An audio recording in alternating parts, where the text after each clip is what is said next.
Hello everyone, আমি makeup artist Tina Gayen চলে এসেছি তোমাদের সাথে একটা সামার মেকআপ লুক নিয়ে। চলো শুরু করা যাক। প্রথমেই আমি স্কিন কেয়ারটা করে নিই আমার, এবং এরপরে আমি একটা সিলিকন বেসড প্রাইমার ইউজ করি। আমার ফেসে যে জায়গাগুলো বেশি অয়েলি হয়ে থাকে সেই জায়গাগুলোতে ইউজ করেছিলাম, বিশেষ করে টি জোনে, এবং এছাড়াও আমার ওপেন পোর্সও আছে কিছু, তো সেগুলোতেও ভালোভাবে প্রাইমারটা ইউজ করে নিই। এরপরে কারেক্টার ইউজ করি আমার যে জায়গাগুলোতে খুব বেশি ডার্ক স্পট পিগমেন্টেশন রয়েছে সেই জায়গাগুলোতে, এবং খুব ভালোভাবে ব্রাশের সাহায্যে ব্লেন্ড করে নিই।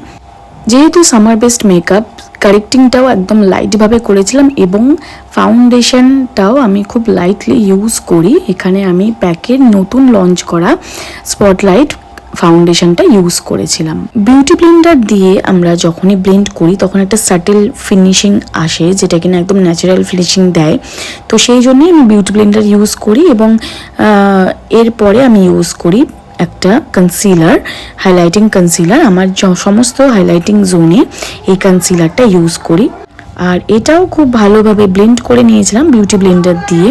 এরপরে আমি বেকিং পাউডার দিয়ে খুব ভালো করে ফেসটাকে বেকড করে নিই এবং সেট করে নিই। এখানে আমি কোনো রকম কম্প্যাক্ট ইউজ করব না, যেহেতু সামার মেকআপ হচ্ছে সেই জন্য বেকিং পাউডারটাই বেস্ট।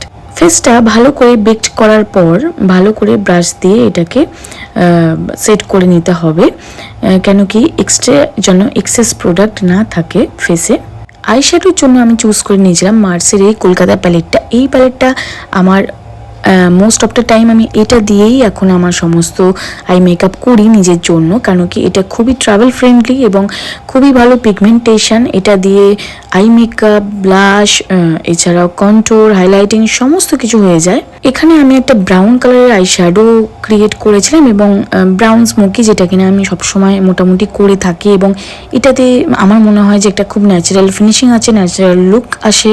আইব্রোটাও খুব ভালোভাবে সেট করে নিয়েছিলাম। এরপরে আমি একটা গ্লিটার ইউজ করি, আই ম্যাজিকের ইউজ করে দেন আমি আইলাইনারটা ক্রিয়েট করি। এখানে আমি একটা উইংস আইলাইনার করেছিলাম, এবং একদম এই লাইনারটা এখন আমার খুব ভালো লাগে করতে, এবং আমার মনে হয় যে কোনো জায়গায় একটা একদম সফট আইশ্যাডো দিয়ে এই লাইনারটা ক্রিয়েট করলে কিন্তু একটা খুব সুন্দর আই ক্যাচি লুক আসে, যেই লুকটা খুব বেশি হেভিও হবে না, অথচ দেখতেও সুন্দর লাগবে।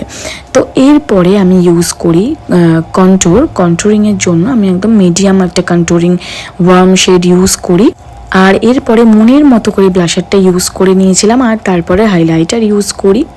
হাইলাইটারটা আমি একদম ন্যাচারাল ফিনিশিংয়ের উপরেই রেখেছিলাম, যাতে একদম একটা ন্যাচারাল গ্লো প্রোভাইড করে।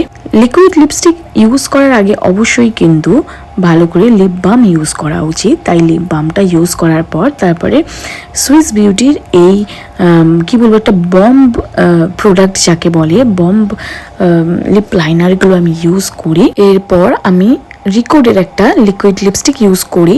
এই কালারটাও কিন্তু আমার অসাধারণ লাগে, একদম একটা ন্যাচারাল ফিনিশিং দেয় এবং দেখতে সত্যিই খুব ভালো লাগে। আর এই ছিল আমার ফাইনাল লুক। তোমরা অবশ্যই কিন্তু জানিও কেমন লাগলো। যদি ভালো লাগে অবশ্যই কিন্তু একটা লাইক করে দিও, আর অবশ্যই সাবস্ক্রাইব করে দিও আমার চ্যানেলটাকে আরও এরকম অনেক মেকআপের ভিডিও দেখার জন্য। Thank you everyone for watching my video. এখনের জন্য তো টাটা, কিন্তু শীঘ্রই দেখা হবে নতুন ভিডিওতে।